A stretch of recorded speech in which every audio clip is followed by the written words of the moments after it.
नमस्कार साथियों, दोस्तों, मित्रों। स्टडी विथ मोटिवेशन में आप सभी का हार्दिक स्वागत एवं अभिनंदन है। मैं चंदन त्रिपाठी आज से आपका जो सीटेट का सिलेबस है उस सिलेबस के अकॉर्डिंग मैं आपको क्लास दूंगा।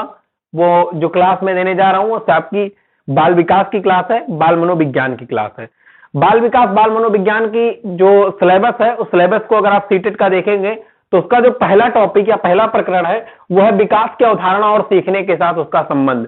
तो आज केवल 5 से 7 मिनट की वीडियो में हम ये क्लियर करेंगे कि विकास की अवधारणा और सीखने का उससे संबंध क्या है।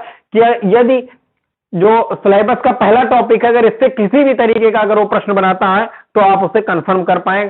कोई भी प्रश्न बना दे, अगर वो बाल विकास की अवधारणा या विकास की अवधारणा और सीखने के साथ उसका संबंध या अधिगम के साथ उसका संबंध वो पूछता है तो निसंदेह ही आप उसे कर पाए। इस तरीके से मैं आज आपको बताने जा रहा हूं। तो ये केवल 5 मिनट की क्लास होगी। अगर क्लास अच्छी लगेगी तो प्लीज आप लाइक करिएगा, शेयर करिएगा और कमेंट करिएगा। अगर आपको इसमें कुछ त्रुटि नजर आएगी तो बिल्कुल आपके सुझाव के लिए मैं आशा करता हूं कि आप अपना सुझाव कमेंट के माध्यम से हमें देंगे ताकि अगली क्लास हम बेहतर बना सकें। चलिए बात करते हैं क्लास की। विकास की अवधारणा। सर्वप्रथम देखेंगे कि विकास की अवधारणा क्या है और सीखने के साथ इसका संबंध। किसका? विकास का संबंध।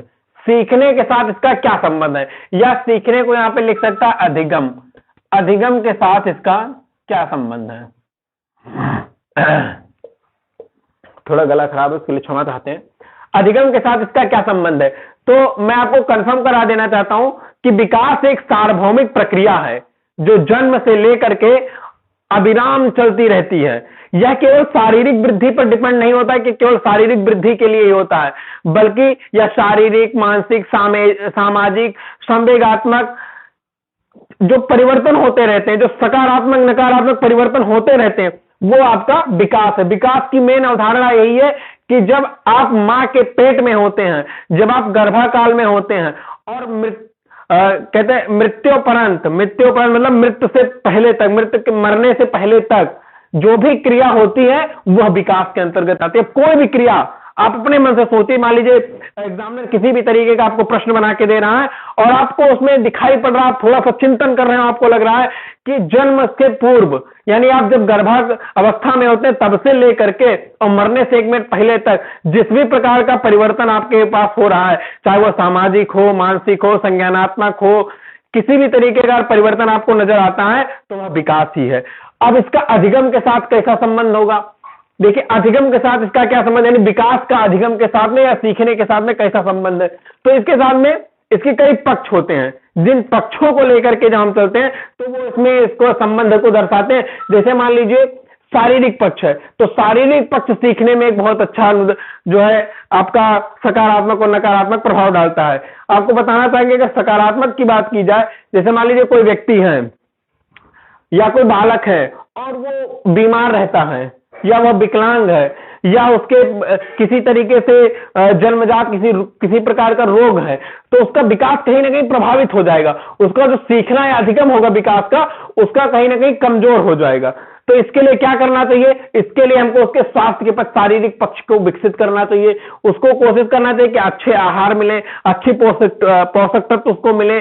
और अगर उसके किसी जन्मजात किसी प्रकार की बीमारी है, कोई अगर लक्षण है, तो हम सर्वप्रथम कोशिश यही करेंगे तो लक्षणों को दूर करने के लिए डॉक्टर से सलाह ले और उसको अच्छा करें। यदि उसका स्वास्थ्य सही हो जाएगा तो मित्रों मान लीजिए कि उसका विकास का एक पक्ष मजबूत हो जाएगा और ये विकास की भूमिका में इसका बहुत अच्छा संबंध निभाएगा।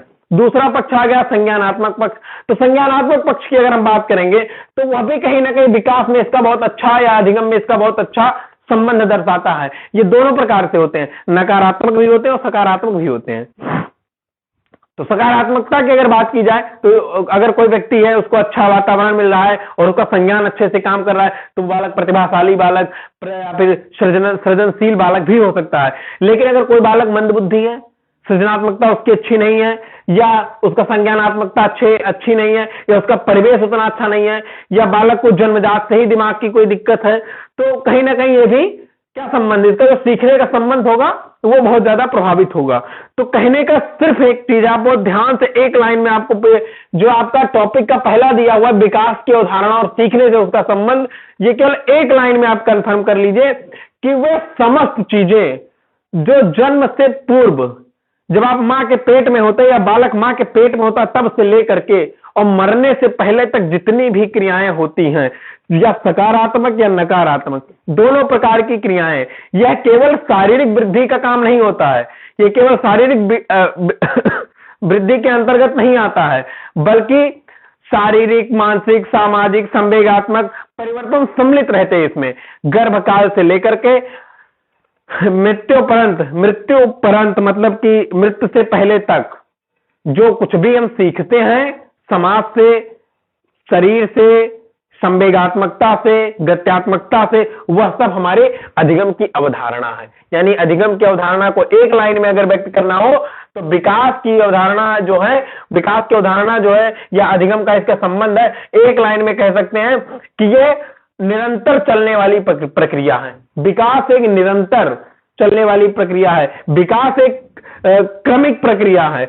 और संबंध की अगर बात की जाए तो विकास के वे सभी पक्ष सकारात्मक या नकारात्मक रूप से इसको प्रभावित करते हैं, यही इसका संबंध है। आज की क्लास में इतना ही। अगली क्लास में आपको हम इसके अगले टॉपिक के बारे में बताएंगे। विकास की अवधारणा और सीखने के साथ इसके संबंध क्लियर हो गया, इसके बाद में अगली जो टॉपिक होगी उस पर बात करेंगे। ये केवल 4-5 मिनट के वीडियो आपको 2-4 नंबर दिलाते रहेंगे। इसी के साथ में जय हिंद, जय भारत।